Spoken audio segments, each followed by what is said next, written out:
Watch the ride.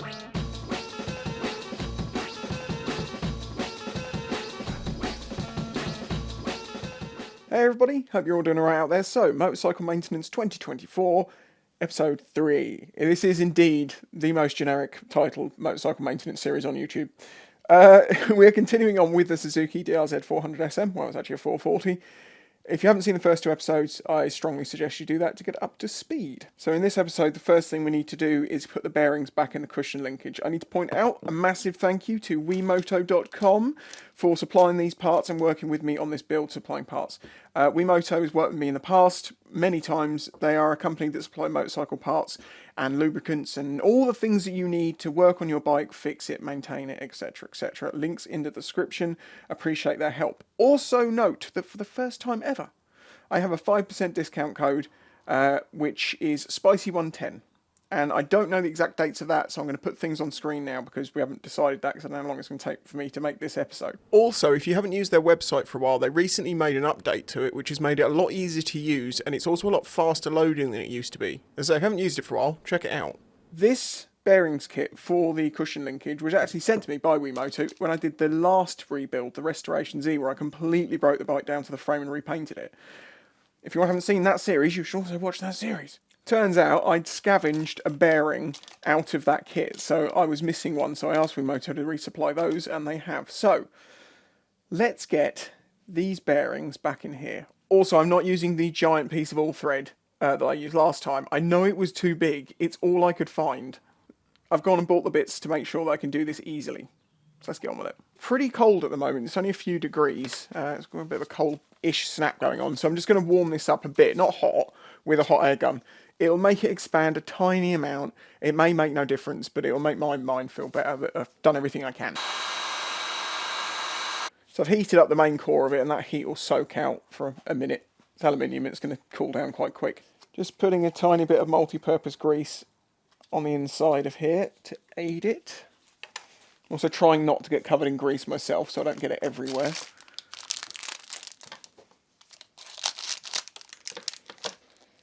Now these are needle bearings, which means they can fall out. I should probably... Just putting a piece of like paper card on the floor that hopefully if they fall out it will land on, I'll be able to find them. But the grease should hold it in place as long as we're careful enough. Right, so you go in there. I'll do it from this side so you can see better. So, bearing on. These, oh, do these washers fit inside these holes? No, they don't, but I can get this started with it.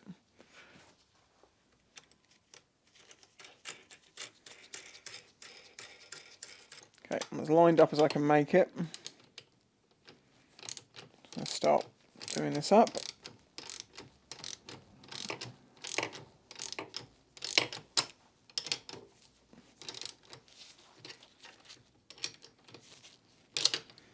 There we go. Have I got the wrong size socket here? I think I have. Who mixed up my socket set? I've just remembered how my socket set got messed up. You have to watch my video about the garage alarm. Oh god, I forgot about that. Now, we need to get this about in the middle because there's a seal that's got to go either side.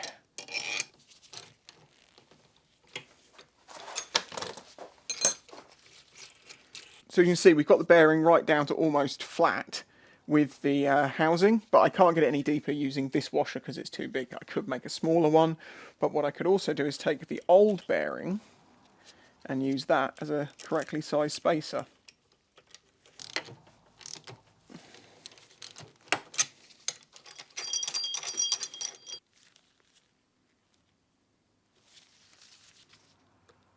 Oh, it's got to go slightly further.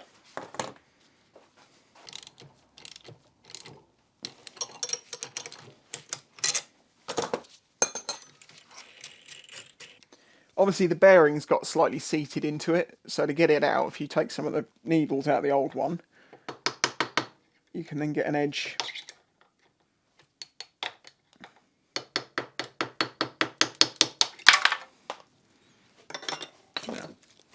None of those needles from the new one? Nope, that's good. If you're thinking to yourself, Spicy, one of those pins definitely came out of that new bearing, you would be correct, and I realised this while editing. Thank God. I literally just went down into the garage, looked on the floor, the pin was on the piece of paper that I'd put down, looked in the bearing, it was definitely missing one, popped it in, job's a good one. That was a lucky catch. So my advice to myself and to you is if you're going to use another bearing as a spacer, take all of the needles out of it, and then if you see any fallout, you know where they've come from. It was a silly idea just to grab that one and not remove them. Didn't think about it, learnt a lesson.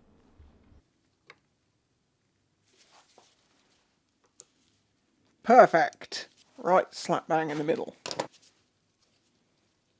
And we've got our new seals, which I'm going to literally cake in grease. I don't think you can really do too much here because it's going to squeeze out and you can clean it up afterwards. Right, so that seal. Go in. There we go. Perfect. This one. Good tip with seals. It's very difficult to show you on this one. It's so small. I've got a bigger one around. There's a flat side and like a open side. The open side has got a spring in it normally. I don't think these do. It's just rubber. But they normally have a spring in it. Basically, you want to have the spring side towards the medium you want to contain. Okay, so shove that one in. Perfect. Grease around. One brand new shaft. Come on. I've got to get through the seal. There we go. Perfect. There's also these two washers that go either side. So I'm just going to put a little bit of grease in there, mainly to hold the washer.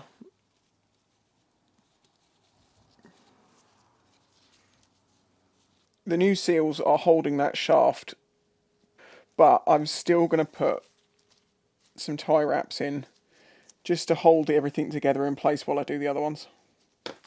Okay, this one's different to the other ones because that was a single bearing, this is a double bearing, so there's two that have got to go side by side. So these are the bearings. I found these washers which fit the bolt perfectly and are 1mm smaller than the bearings. So in theory, we are going to get these in really straight and easy. Oh God, I shouldn't have said that, should I? That was a silly idea. Warm it up. Yeah, it's going in great. There we go. Perfect. Make sure the washer is centralised. It is. You don't want that washer being slightly offset because it will run down the inside bore like a cutting blade and it will just shear off a little slither. You don't want that. Right, how thick are these seals? Okay, so the seals are about that. 3 washers is just a bit too much. Oh no, it's about right actually, right. Okay. So what I'm going to do is I'm going to put 3 washers on and not quite fully seat them all, and then I'll know that I'm at the right depth. But now you have to be doubly careful about those washers being straight.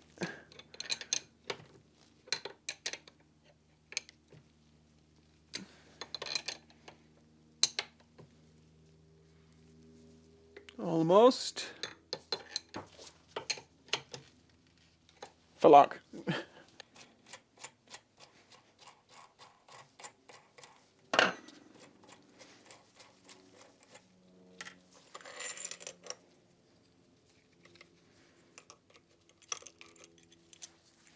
Grease it up. Grease up the seal. And pop it in. Vice fingers. Absolutely spot on. It needs to be just slightly below the surface because these washers have to fit in. And they're fully seated, so that's good. And this time I know I need to put 3 washers on.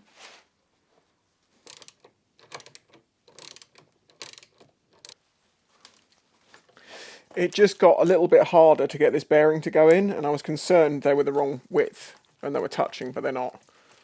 It's always worth double checking things before you start applying brute force and ignorance. Well, that's as deep as that needs to go, so maybe they don't quite touch. As long as we haven't pushed the seal out the other side, then we know we're good. Nope, it's not moved at all. Perfect. Seal. Do you ever feel like a seal? Ah!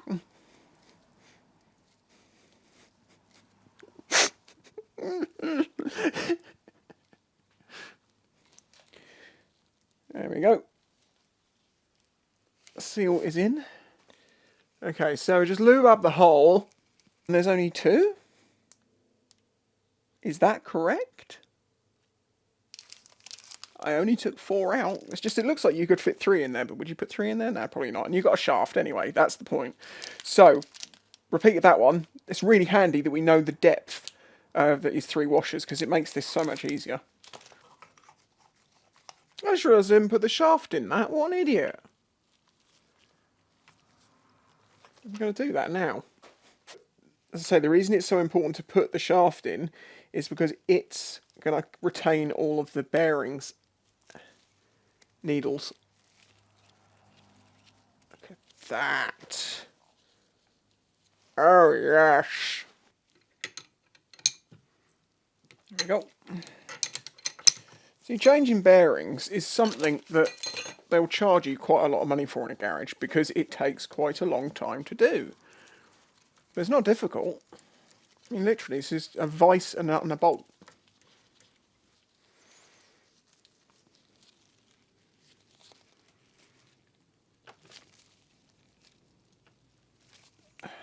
Go on, go in.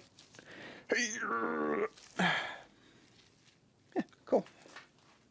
Of course, another thing to note is the fact that your local garage will have a press or specialist tools that will make this even faster for them than it will be for me or for you if you were to do it.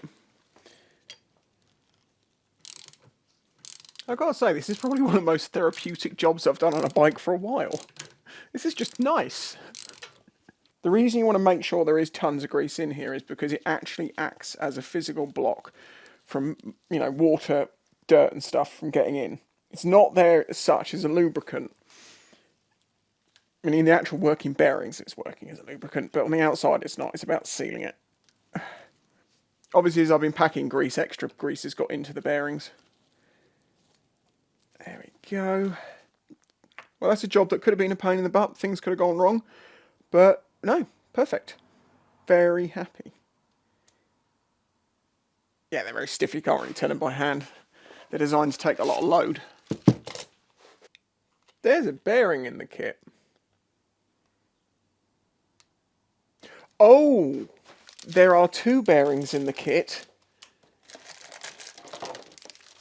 There is another shaft, and there is another pair of seals.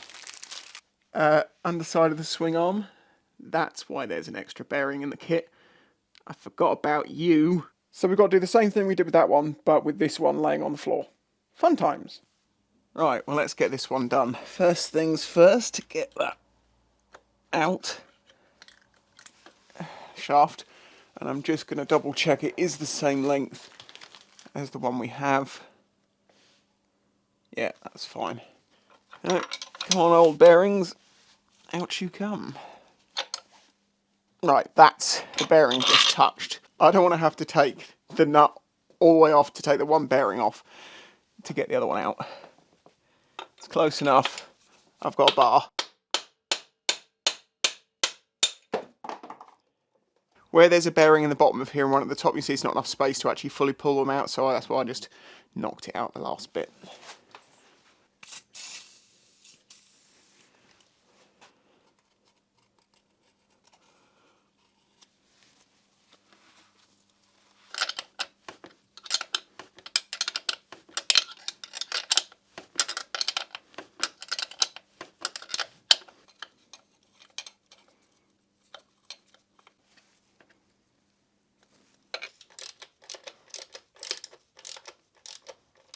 This spacer happens to fit in that cutout perfectly, and I'm using a large washer on the other side to get this started, and it's now going easy. That's as far as I can go. I've got to come back out. Change of washers.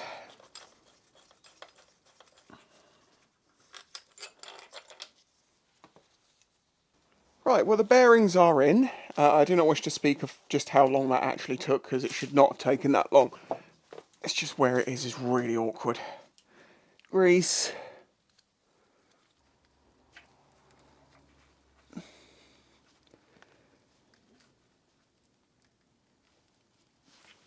One seal. Two seals. I have checked all the needles are in both bearings. One shaft. And we're done. So between the 5 bearings in here and the 2 bearings in there, that is 7 new bearings in the DRZ in this video, and I think that's enough for one video. There you go. That is the end of episode 3. Episode 4 is going to be putting the cushion linkage back in, getting the rear wheel on, and doing the oil change. Yeah. We're nearly there with the DRZ. It's the XJ6 that's going to be more work. So if you enjoyed this video, hit the like button. If you're liking the series, consider subscribing. And if you'd like to help support this channel and this build, please consider doing that through Patreon. Links in the description. There's also other ways like the merch store, stickers, and stuff like that. Links in the description. You'll find it all down there. Thanks for watching. Bye-bye.